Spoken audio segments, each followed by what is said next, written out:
Welcome to the Sage Solutions podcast, where we talk about all things personal growth, personal development, and becoming your best self. My name is David Sage, and I am a self-worth and confidence coach at Sage Coaching Solutions. Today's episode is actually about an exciting topic, navigating big life changes. Even more exciting, I get to welcome on our second ever guest, our co-producer, editor, and co-host, Anna Sage, my sister.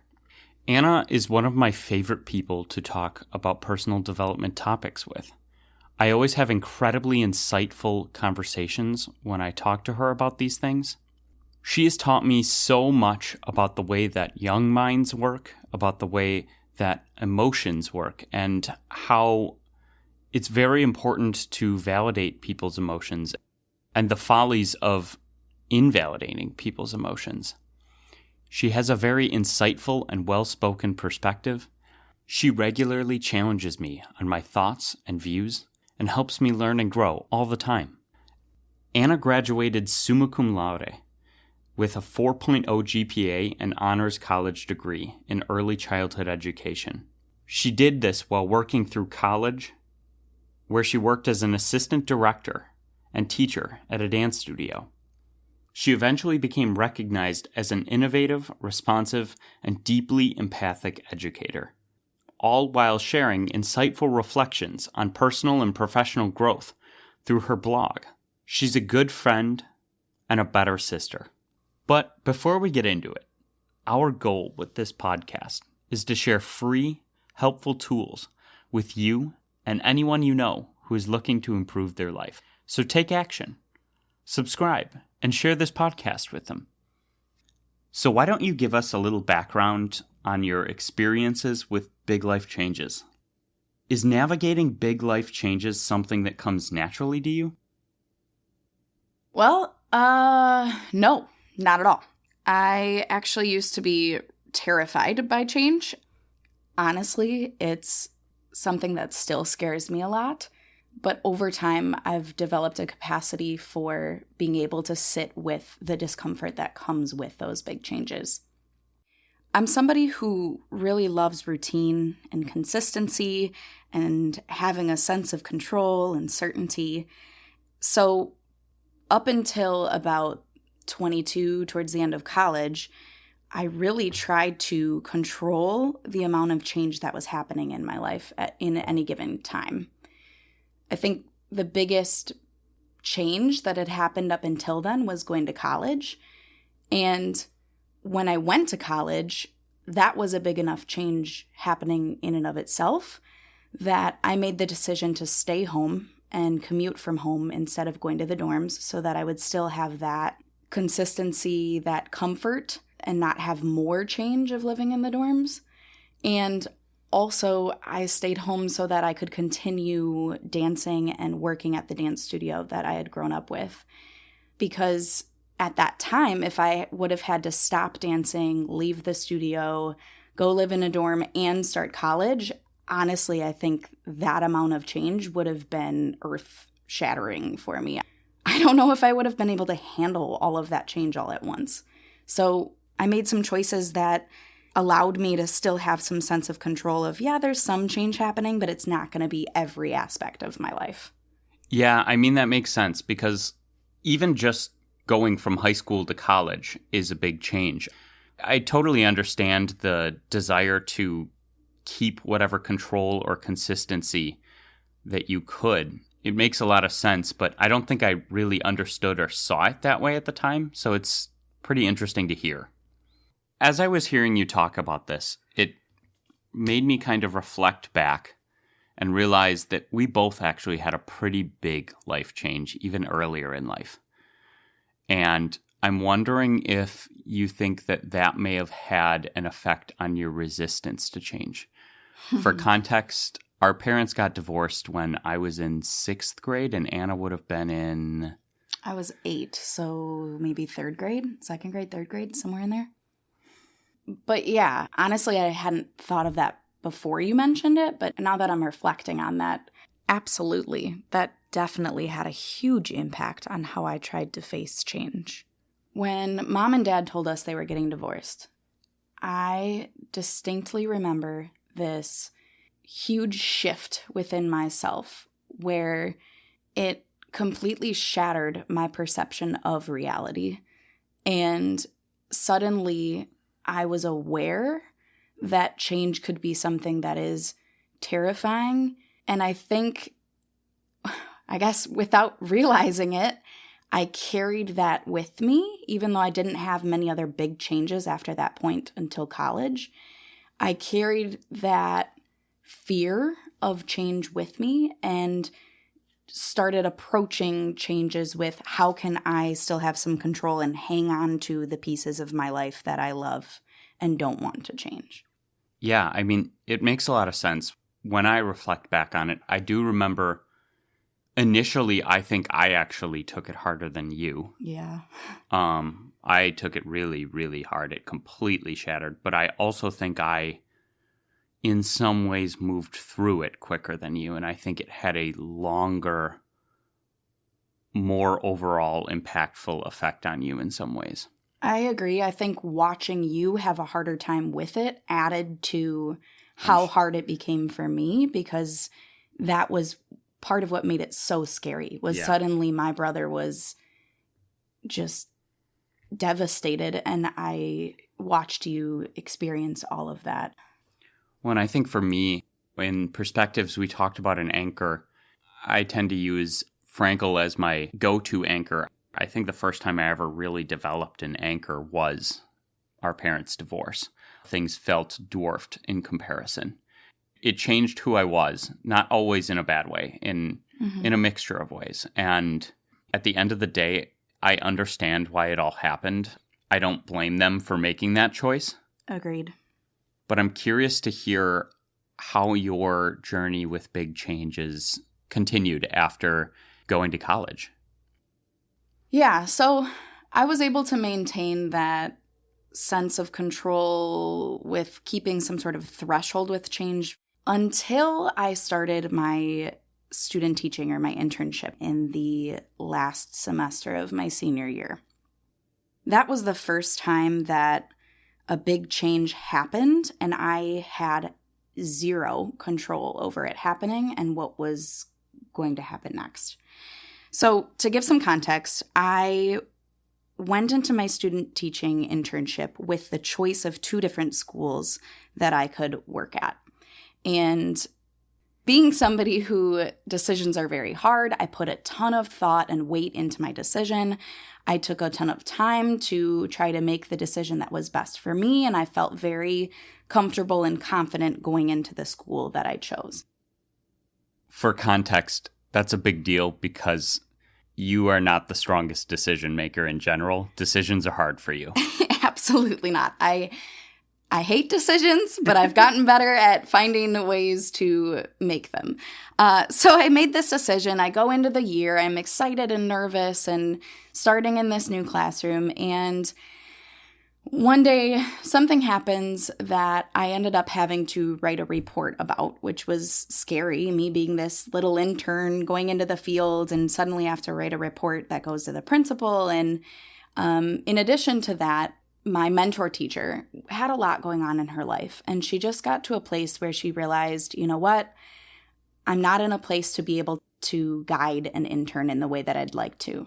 So she did what was best for her, which I applaud her for doing, and she just said, I just can't do this, and she had me stop interning with her. Well, as you can imagine, there's a lot of processes that take place with that, and you know, they had to contact the university, and the university had to figure out my next placement. And suddenly, unfortunately, I woke up one morning and was getting ready to go to that same school, and I received an email saying that I was not an intern at that school anymore. And you can imagine, absolutely panicked and freaked out and was like, oh my gosh, am I going to finish school? Am I going to graduate? What's going on? I just spiraled. Wow. Yikes. I don't know if I was in the loop as much at that time. I don't think I realized it was quite that crazy. Yeah, I mean, it probably wasn't quite that crazy, but being somebody who wasn't great with change and saw change as this terrifying thing, at least very sudden change, I absolutely panicked. That was the biggest change that had happened for me very suddenly since the divorce. So my nervous system went into absolute panic mode. Luckily, I was connected through the school district through my mom, and she was able to contact somebody who could give me some information and help me understand the next steps. But very quickly, I was placed at the other school that was an option for me, which was a very different setting and placement than the initial school I was at. So you can imagine, suddenly I'm at this new school. They're already about a month into the school year. They've got their routines and systems in place. I'm jumping into it. I moved from a 4K classroom to a combined K-5 first grade classroom. And the way that they ran their classroom was very innovative at this new school. There were 2 co-teachers that co-taught together the whole day. They had lots of different reading interventionists and special ed teachers coming in and co-teaching in the room. I mean, now looking at it, it's amazing and cool, and I learned so much. But initially, I'm walking in and observing and going, I literally don't know what's going on here, because all of my teaching experience up until that point was there's one teacher in the classroom and they have all their students on their roster in their one space, and they lead and control everything for the day. And in this space, it was so many different adults collaboratively working together in different creative groupings and meeting with kids and teaching in ways that were innovative that I had never seen, like project-based learning. And I was just totally overwhelmed, to put it lightly. So to make sure I'm understanding you correctly, you were in a position where you were dropped by the teacher based on circumstances out of your control, found out day of when you thought you were going in to work, and then had to do this whole process to get thrown into a new school partway through with a new teacher, and their whole system was totally different with co-teaching and interventionists and all of these other different things, and you had to be forced to adapt to all of this change suddenly with no control out of nowhere. How did you deal with that? Like, obviously, you had to have gotten through it, otherwise you wouldn't be here today. Right.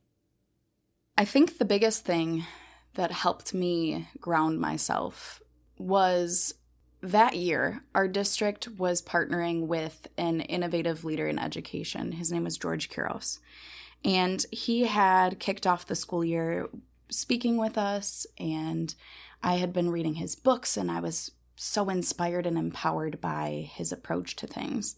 And I had actually bought a shirt with one of his quotes on it that said, "Change is an opportunity to do something amazing." And I literally wore that shirt so many days. And I would go into the bathroom and I would take a moment to breathe, and I'd look at myself wearing that shirt in the mirror and read it and say to myself, change is an opportunity to do something amazing, and try to rethink about the way that I thought about change. And over time, as I kept doing that, I gradually became more comfortable. I embraced the things that I didn't know and gave myself grace for having time to be able to have a learning curve and grow as I was there. And eventually I found a lot of success in that environment. I just had like 4 different light bulbs go off while hearing you talk. The way that you were explaining it and talking about how you came to this really reminded me of several concepts we've actually already been talking about. For one, you were put in a position where you were feeling a bunch of fear, and you buckled down and did it anyways. Mm-hmm. So you were using quite a bit of courage to get through this. Number 2, when you were put in this high change situation and you realized, both with the quote and from actually just doing it, that it wasn't as scary and that there were actually things that you liked significantly better about where you ended up, mm-hmm. It changed or shifted your perspective of reality. You were viewing change as this purely scary thing, which is a very black and white way of looking at change. But I think you started to realize that it's not quite that simple, that even if it's a really dark shade of gray, there are circumstances where change doesn't have to be scary. In fact, that change could be a good thing, an opportunity for growth, which is a shades of gray way of viewing it. And finally, like we talked about with several other concepts, change is like a muscle. By using it and building it, you got better at it over time. Yes, and I'm super glad that I started building that muscle and that capacity to be able to work through change, because that following year when I started my first year of teaching was the middle of COVID. So you can imagine, just as I had gotten comfortable with and excited about this new innovative approach to teaching, and I was really ready to implement that in my own classroom, everything was so completely different again than what I had experienced teaching to be.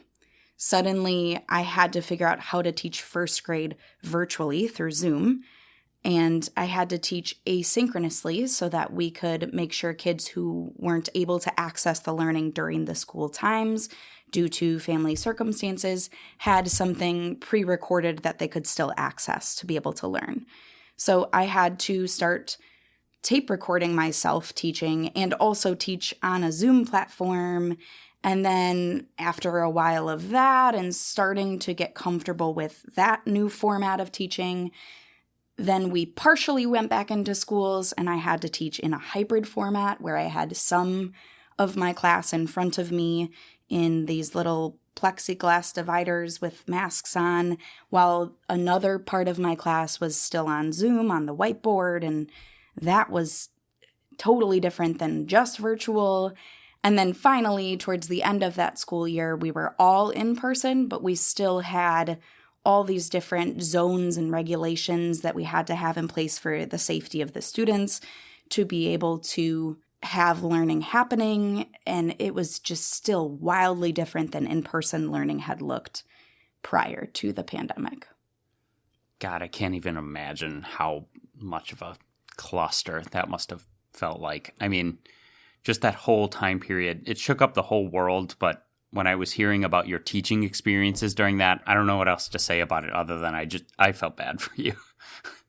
Yeah, it really was tough, but I'm so grateful looking back that I had that student teaching experience so that I could start to build that capacity for embracing change a little bit more, because I continued to use that mantra of change is an opportunity to do something amazing, to help my perspective of change and help my ability to roll with it and be flexible and approach things very differently than I had ever done in the past. As a side note, I also had another form of change happening around the same time. During the summer before that first year of teaching, pandemic year of teaching, I had also moved out of my mom's house and moved into my very first apartment with my partner, which was a form of change that had a lot of mixed emotions with it, in that I was sad and grieving not being with my family in my home, and also excited for new opportunities with moving in to a space with my partner at the time. That all makes a lot of sense. If I remember correctly, though, throughout the rest of your time teaching, you basically taught a different grade every single year, didn't you?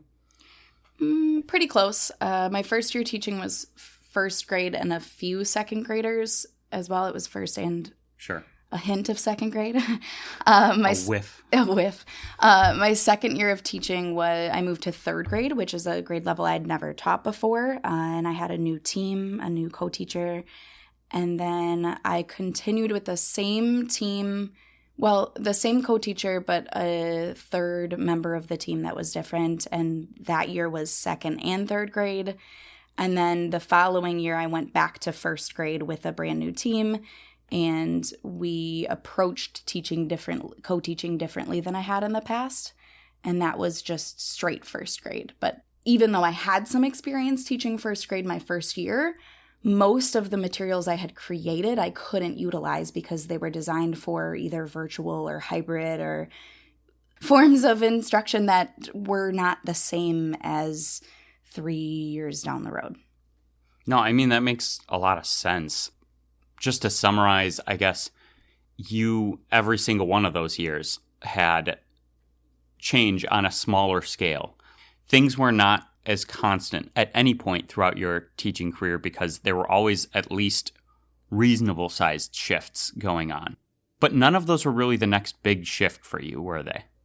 No, that's true. They were all, at the time, they felt like big changes because they were the biggest change that was happening. But in comparison to everything went back to, well, I taught through the pandemic and I had all of this happening. So if I can do that, then I can definitely handle this. So they didn't feel as big in comparison. I guess the next big life change for me would have been after my third year of teaching. That spring, I had broken up with my partner at the time, who I had been with for 8 years, and moved out of our apartment together back into my mom's house. Wow, I don't know if I realized it was 8 years. That's a long time. That obviously was your longest relationship at the time, yeah? Well, longest relationship. Yeah, I think we started dating when I was, 19. So that was really the only true experience I had with love and having a partner. But 8 years of a relationship, a constant relationship with somebody, is a really long time. And when you suddenly don't have a relationship with them and they're not in your life at all, it would be really hard for anybody, especially me. At that time, I had never lived by myself. I had never really had a period of time in my life that was just me. And I was scared of being alone. I didn't know how to be comfortable just being by myself. And you're not alone in that. This is actually a very common thing. A lot of times I hear individuals say that they are scared to be alone with their own thoughts. This is not just a you thing. This is a thing that is very common. And I think there isn't anybody that has never felt that. Yeah, this whole concept reminds me of that exercise that you did with me in the Perspectives of Reality episode, where you walked me through different things that could happen that gradually got bigger and bigger and made you think that the things that happened before weren't as significant. When we broke up, that was the biggest change that had ever happened in my life. And it made even the teaching in the pandemic and the whole student teaching the whole student teaching experience seem so small in retrospect. So there's actually a word for this. It's called a paradigm shift. Mm-hmm. When people experience events that change their whole worldview, they experience a paradigm shift. Yeah, and that was this for me. It was so much more than just a breakup. It was a realization that I didn't want to be the person that I was anymore. I wanted to be somebody who could be okay to be alone. I didn't want to be somebody who had to rely on somebody else for my own happiness and comfort and peace. And I wanted to love myself enough to, I'm going to get emotional. No, I got this. I wanted to love myself first so that in time I could open myself up to loving somebody else in a way that was healthy and in a way that I wasn't putting all of my needs onto somebody else. That is an incredibly good lesson for just about anyone to learn. I struggled with that too, quite a bit, like a lot. And it took a long time to get to that place. And I know it took you a chunk to get to that place. It's hard. It's scary. It takes a hell of a lot of courage. Mm-hmm. So let's talk a little about how you actually got to that point, how you got through it. Well, the first thing that I did was reach out to people that I knew had already gone through the loss of a long-term relationship and try to learn from their experience of what helped them and what worked for them. From there, then I started to really take some time to journal and reflect on who I want to be.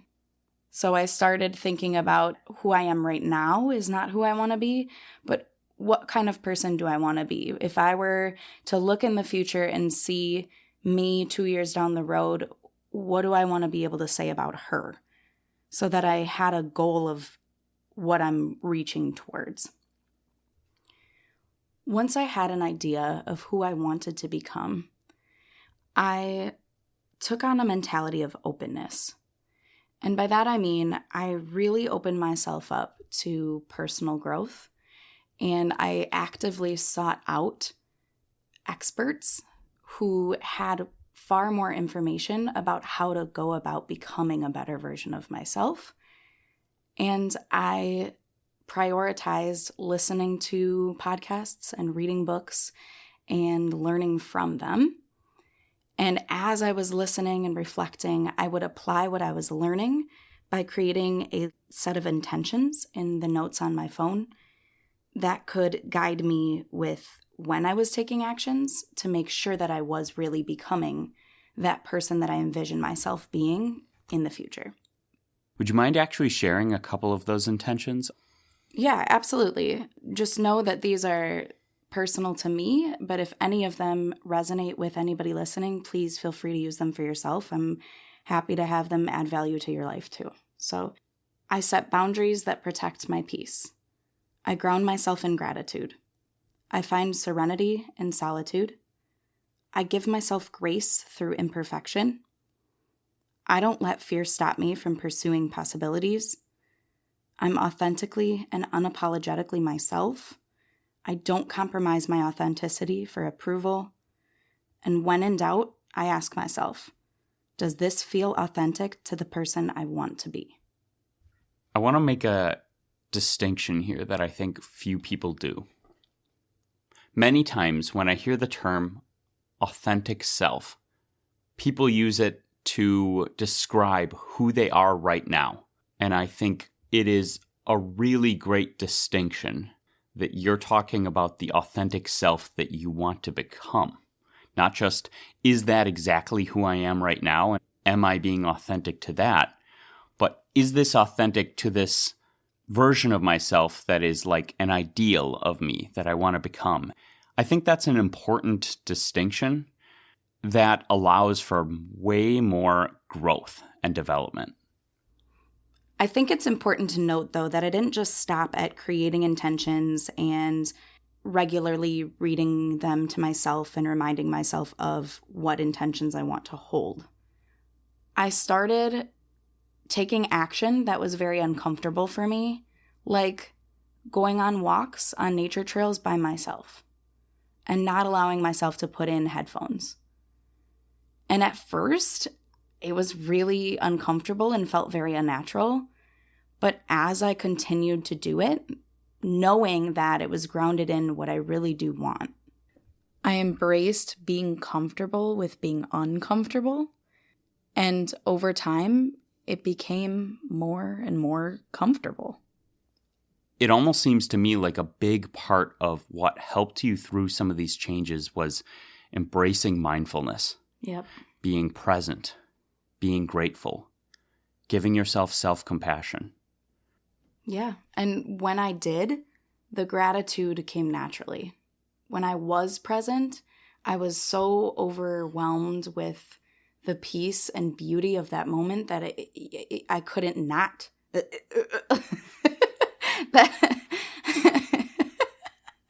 that I couldn't not be grateful to be alive and well. So, interestingly enough, the thing I was most uncomfortable and afraid of, being by myself, being with myself, is now the thing that gives me the greatest sense of serenity.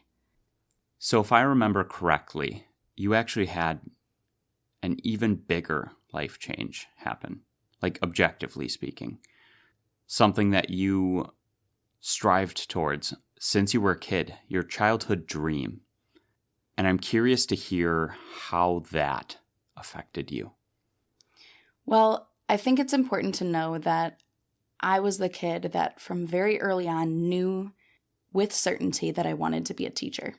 We grew up with our mom being a school psych, and anytime that our school wasn't in session but our mom's was, I would go in and volunteer in early childhood classrooms and just help out the teachers. And I had always been told, wow, you're such a natural. There's no doubt in our mind that you're going to become a teacher. And I loved it. I loved building those relationships and connections with kids. And it really did feel natural to me. So all my life I prepared for this. I had a mentorship in high school. I did great in college. I had an internship. And, all along the way, everybody was like, oh, you got this. You're such a natural. You're going to be great. And when I was in teaching, I loved it. I was very passionate about it to the point that I poured all of myself into it. And by the end of my 4th year of teaching, which was a year after that last big life change, I started to come to a place where I realized I was giving and giving and giving, and I was giving from my own well-being. And that was putting me in a position to be unwell. And I want to be very clear. I loved who I work with. I loved my school. I loved the kids. I loved what I did. It wasn't about not liking my job or not being passionate about the work I did. It was that I didn't know how to do it in a way that wasn't depleting me and leaving me in a place where I would come home and have nothing left. So even though it was such an integral part of my identity, I'd always seen myself as going to be a teacher or a teacher. I made the decision to resign from my position and from an amazing team and amazing kids, even though I didn't know what was going to be next for me for work. And that was a really hard decision for you to make. Yeah, I actually was so torn up about it that David and I spent an entire day writing out everything and trying to come to a decision. And when I did come to that decision, there were a lot of tears, and it was a huge release because I didn't know for sure that I was going to leave until I felt in my gut that the only thing keeping me there was that I would miss all the people that I loved. And when it comes to careers, we often hit a place of mourning a piece of ourselves. Many of us define ourselves as our career, as our job title. I am a teacher. I am a chef. I am a lawyer. And when that piece of you leaves, it feels like a piece of you is dying, and that can be a very scary thing, especially if you've defined your whole identity as your career. Mm-hmm. So with this objectively being a bigger life change, it must have been even harder than the last big change that we just discussed, right? Don't get me wrong, it was very hard. It was very hard. However, I don't think that it was harder. And the only reason I don't think it was harder is because I was more equipped with the skills and capacity to be in a state of unknown and to be comfortable with being uncomfortable and growing because of the work that I had done previously. And it made it more manageable to sit in that discomfort again. And if I remember correctly, you used some of those tools and skills that you had developed from these previous big life changes in a pretty cool way. Do you mind sharing what some of those were? Yeah, absolutely. I still did those nature walks where I was mindful and being present. I still found that peace and solitude. And I don't know if I mentioned it before, but I really got in the habit of journaling to really process through anything I needed to. But beyond just those personal things, I kind of took what I did on a personal level and applied it to a career level. So before, I had sought people I knew that had gone through a similar circumstance to learn from. Now, in the context of a job, I sought learning and advice from other former teachers that had created resources of how they transitioned out of a regular classroom teaching position and into new opportunities. I researched what skills were necessary to go into other career fields that I was interested in, and I took the time to get the free trials of different programs and teach myself how to upskill and learn those skills. And ultimately, I took on that mentality of openness again and just allowed myself to be open to other possibilities of what I could be and what I could do, but this time in the context of a career. I think we can take a lot of lessons and insights from hearing your story and all of the different big life changes that you've been navigating in the last several years. But there are many, many different types of big life changes. Not all of them are always a job or a relationship, although those tend to be very prominent ones that can totally change people's lives. Do you have any practical advice that you can give people that can be applied across the board to help people regardless of what the big life change is? Like almost a bit of a roadmap that they can use to navigate these big life changes. I thought a lot about how my experiences could be summed up into very practical, applicable advice. And here's what I came up with. First, determine one present priority. When the word priority came into the English language, it meant the very first or prior thing. There wasn't a word to mean focusing on multiple things at once. It was intentionally a singular word because the intention behind the word priority was to only focus on the first, most important thing. The word priorities didn't come into the English language until much later.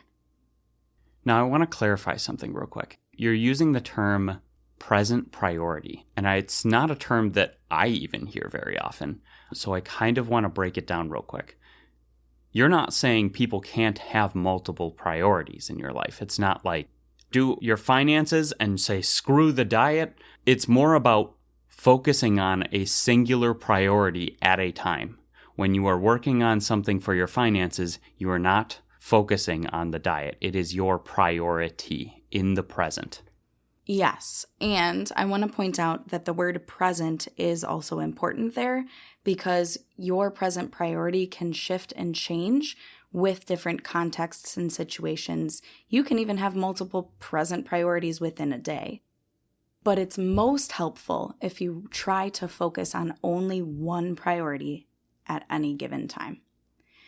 So here you are, you're about to navigate whatever your big life change is, whether that be a new job, a new relationship, ending a relationship, losing a loved one, buying a new car, whatever your next big step and change in your life is, take a step back and think about what is the most important thing for me to focus on as I navigate this new big thing, and why is focusing on this priority going to help me be successful and well as I navigate this change. Next, find resources and mentors that make you feel inspired and empowered, and immerse yourself in their podcast or audiobook or blog or whatever it is that they have out there that are resources for you, and leverage that sense of empowerment into action that helps you move forward. So, to summarize, when you're faced with a big life change, determine what is my present priority? Why is it important? Who makes me feel empowered?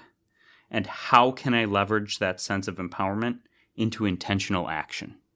Look at you. You got all 5 question words. When, what, why, who, and how. I'll have to come up with a snappy name, but I haven't thought of it yet.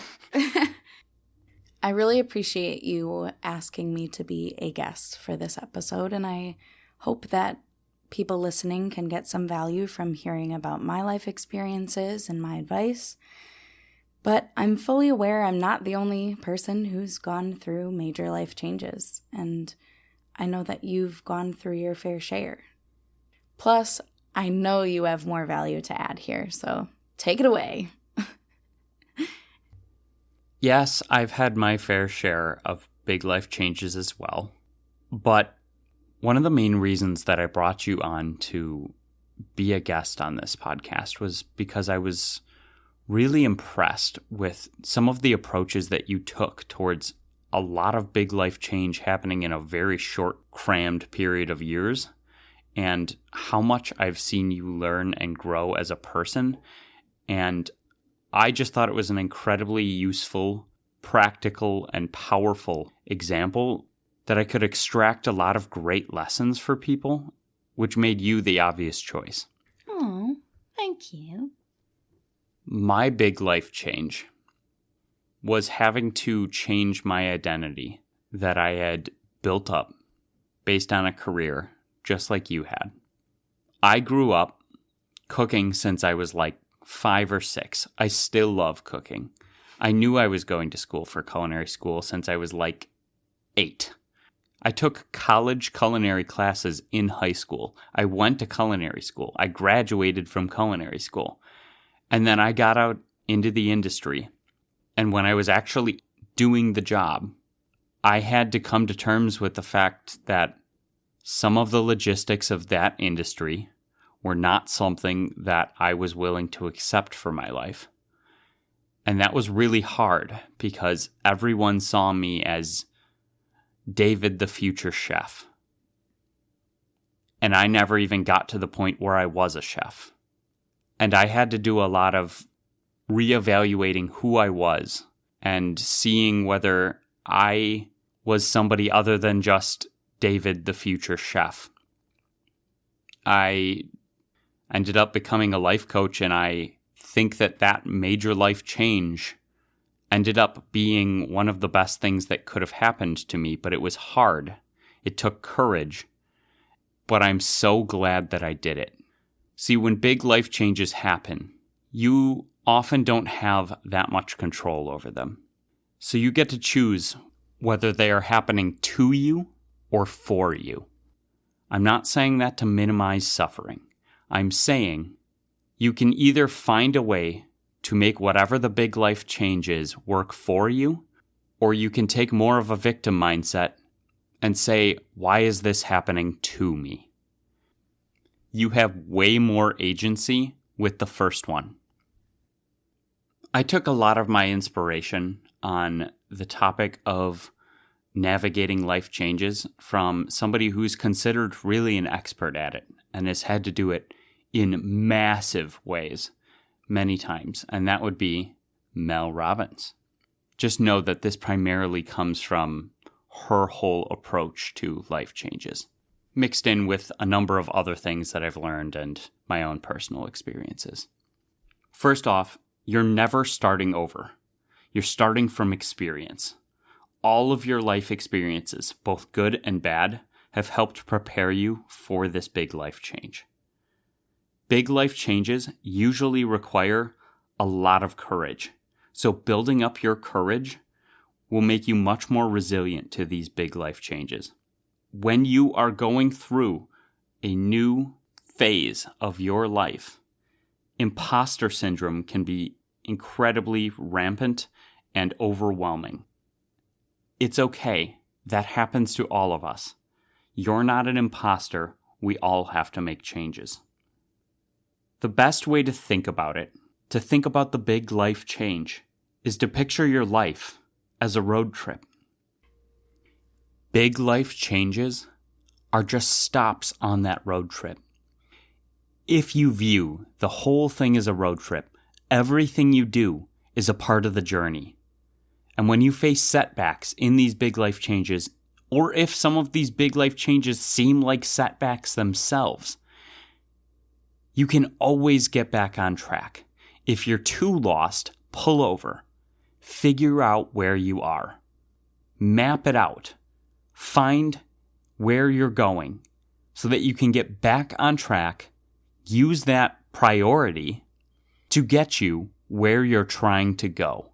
Just like a GPS, there's always multiple ways to get back there. Recalculating. Create a map. Pick a destination and chart your own course. Every detour is a part of the journey. A new destination creates excitement and initiates the law of attraction. Commit to doing something that matters to you. This recharges you and gives you energy. It makes your time feel less scarce. Are you for or against your dreams? Because your dreams are not a joke. Stop seeing your dreams as a destination and start seeing them as a directional beacon that keeps moving. The only way out is through. When big life changes are happening, you have to take action.